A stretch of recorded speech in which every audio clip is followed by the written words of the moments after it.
പ്രിയപ്പെട്ടവരെ, എല്ലാവർക്കും നമ്മുടെ ചാനലിലെ മറ്റൊരു വീഡിയോയിലേക്ക് സ്വാഗതം.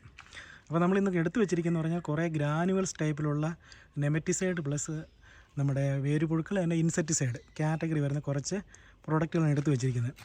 അപ്പോൾ തുടക്കത്തിൽ തന്നെ പറയാം, ഇത് കൂടുതലായിട്ടും മണ്ണിലേക്ക് ഇട്ട് കൊടുക്കാതിരിക്കുന്നതായിരിക്കും നല്ലത്. പക്ഷേ ഇട്ട് കൊടുത്താൽ കുഴപ്പങ്ങളൊന്നും ഉണ്ടോയെന്ന് ചോദിച്ചാൽ നമ്മൾ പണ്ട് മുതൽ ഉപയോഗിച്ചുകൊണ്ടിരിക്കുന്ന കെമിക്കലാണ് ഈ ഫ്യൂരിഡാൻ എന്നൊക്കെ പറഞ്ഞ് കാർബോസൾഫാൻ, കാർബോഫ്യൂരാൻ പണ്ട് മുതൽ തന്നെ നമ്മൾ ഉപയോഗിച്ചുകൊണ്ടിരിക്കുന്ന കെമിക്കലാണ്.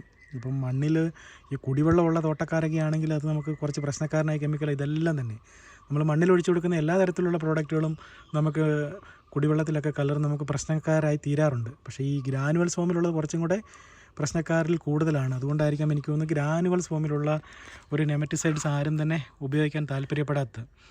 പക്ഷേ അടുത്ത കാലങ്ങളിൽ എനിക്ക് തോന്നുന്നു നമ്മുടെ കാടമ മേഖലയെ രക്ഷിക്കാൻ വേണ്ടി ഒത്തിരി ആൾക്കാരാണ് ഇറങ്ങിയിരിക്കുന്നത്.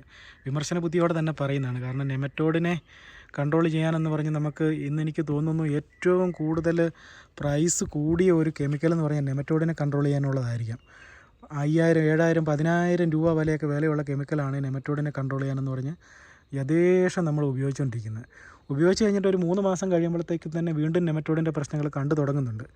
അപ്പോൾ അതിനെ നമ്മൾ ഓവർകം ചെയ്ത് നിൽക്കാനുള്ള ഓർഗാനിക് രീതിയിലുള്ള ഒരു പരിപാടിയും ഇങ്ങനെ ചെയ്യിക്കുന്ന ആൾക്കാർ കൊടുക്കുന്നില്ലെന്നൊരു യാഥാർത്ഥ്യം. കാരണം നമ്മളൊരു ഇൻസെക്ടിസൈഡ് അല്ലെങ്കിൽ ഒരു നെമറ്റിസൈഡ്സ് മണ്ണിൽ കൊടുത്തു കഴിഞ്ഞിട്ട് നമുക്ക് അതിനെ നശിപ്പിച്ചതിന് ശേഷം ഒരു ഓർഗാനിക് രീതിയിലുള്ള എന്തെങ്കിലും ഒരു പ്രോഡക്റ്റ് കൊടുക്കാൻ ആരും തന്നെ തയ്യാറാകുന്നില്ല. ഓർഗാനിക് രീതിയിലുള്ള പ്രോഡക്റ്റുകൾ മണ്ണിൽ വർക്ക് ചെയ്ത് തുടങ്ങിക്കഴിഞ്ഞാൽ എനിക്ക് തോന്നുന്നു ഈ നെമറ്റിസൈഡ്സിൻ്റെ ഉപയോഗമൊക്കെ വളരെയധികം കുറയ്ക്കാൻ സാധിക്കും. അതുകൊണ്ടായിരിക്കും എനിക്ക് തോന്നുന്നത് ഒരുമാതിരിപ്പെട്ട ആരും തന്നെ ഈ ലിക്വിഡ് ഫോമിലുള്ള ഈ നമ്മുടെ നെമറ്റിസൈഡ്സ് ഉപയോഗിച്ചതിന് ശേഷം മറ്റൊരു ഓർഗാനിക് രീതിയിലേക്ക് മാറാൻ ആരെയും സമ്മതിക്കാതെ വീണ്ടും കെമിക്കൽ മാർഗത്തിലേക്ക് പോകുന്നത്. അപ്പം ഞാനിത് അഡ്വാൻസ് ആയിട്ട് പറയുന്നു പറഞ്ഞാൽ ഇപ്പം നമ്മുടെ കർഷകർ ചെയ്തുകൊണ്ടിരിക്കുന്ന ഓരോ കൃഷി രീതികളാണ്. അതിൻ്റെ ഒരു ചെറിയൊരു വീഡിയോ മാത്രമായിട്ട് ഇതിനെ കണ്ടാൽ മതി. നമുക്കിപ്പം മാർക്കറ്റിലുള്ളതാണ് ഫ്യൂരിഡാൻ എന്ന് പറഞ്ഞ് കാർബോഫ്യൂരാൻ 3% വരുന്ന ഇൻസെക്ടിസൈഡ് കാറ്റഗറി വരുന്ന നെമറ്റിസൈഡ്സും എല്ലാം കൂടെ ചേർന്ന് വരുന്നൊരു പ്രോഡക്റ്റ്. ഒരു 50 ഗ്രാം വാരിയിട്ട് കൊടുത്താൽ നല്ല റിസൾട്ടാണെന്ന് പണ്ട് മുതൽ നമ്മളത് ഉപയോഗിച്ച് റിസൾട്ടുള്ളതാണ്. ലീതൽ 10G എന്ന് പറഞ്ഞ മാർക്കറ്റിലുണ്ട്. അത് നമുക്ക് ഒരു 50 ഗ്രാം വെച്ച് വാരിയിടാം. അതിൻ്റെ കണ്ടൻ്റ് എന്ന് പറഞ്ഞാൽ ക്ലോരിയുടെ ഗ്രാനുവൽ, നമ്മൾ ക്ലോരിപൈരിഫോസ് വേര് മുഴുവൻ ഉപയോഗിക്കുന്ന അതിൻ്റെ ഗ്രാനുവൽസ് ഫോം.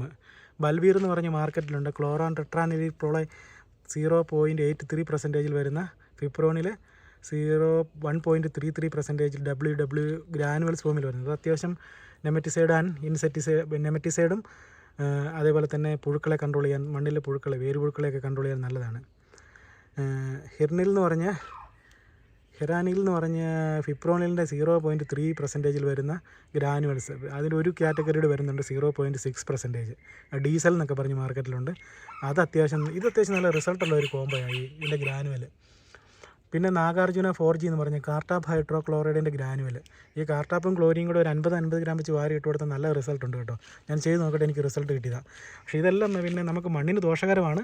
ഞാൻ അഡ്വാൻസ് ആയിട്ട് പറയുവാണ്, പരമാവധി നമ്മൾ മണ്ണിനെ ദോഷകരമായി ബാധിക്കാത്ത രീതിയിൽ നമുക്ക് ചെയ്യാം. പിന്നെ ഇത് മേടിച്ച് വെച്ചിരിക്കുന്ന പറഞ്ഞാൽ ഡെമോ ചെയ്യാൻ വേണ്ടി മേടിച്ച് വെച്ചിരിക്കുന്നതാണ്.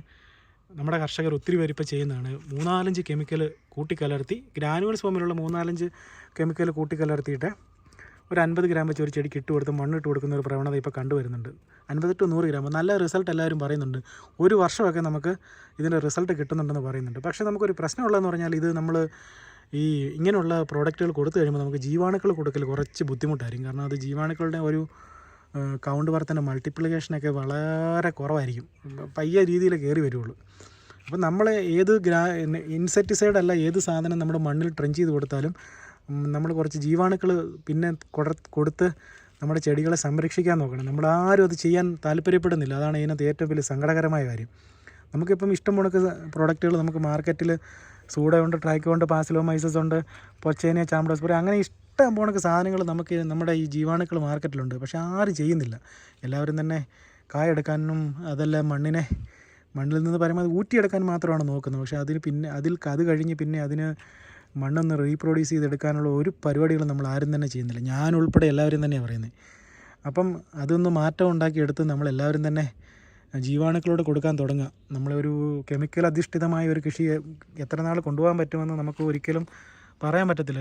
ഏതെങ്കിലും ഒരു സാഹചര്യത്തിൽ നമുക്ക് കെമിക്കൽ മുക്തമായ ഒരു കൃഷി രീതിയിലേക്ക് മാറേണ്ടി വന്നു കഴിഞ്ഞാൽ നമുക്ക് ആ സമയത്ത് നമുക്ക് നമ്മുടെ മണ്ണിൽ നിന്ന് അത് മാറ്റിയെടുക്കൽ വലിയൊരു കാലതാമസം ഉണ്ടാക്കുന്ന പ്രക്രിയയായിരിക്കും. അപ്പോൾ പ്രിയപ്പെട്ടവരെല്ലാവരും തന്നെ ശ്രദ്ധിക്കുക. ഈ ഗ്രാനുവൽസ് ഫോമിലുള്ള എല്ലാം കൂട്ടിക്കലർത്തി ഉപയോഗിക്കുന്നതിനെ കൊണ്ട് തെറ്റൊന്നുമില്ല. പക്ഷേ ഉപയോഗിച്ച ജീവാണുക്കൾ കൃത്യമായിട്ട് കൊടുക്കാൻ ശ്രമിക്കുക.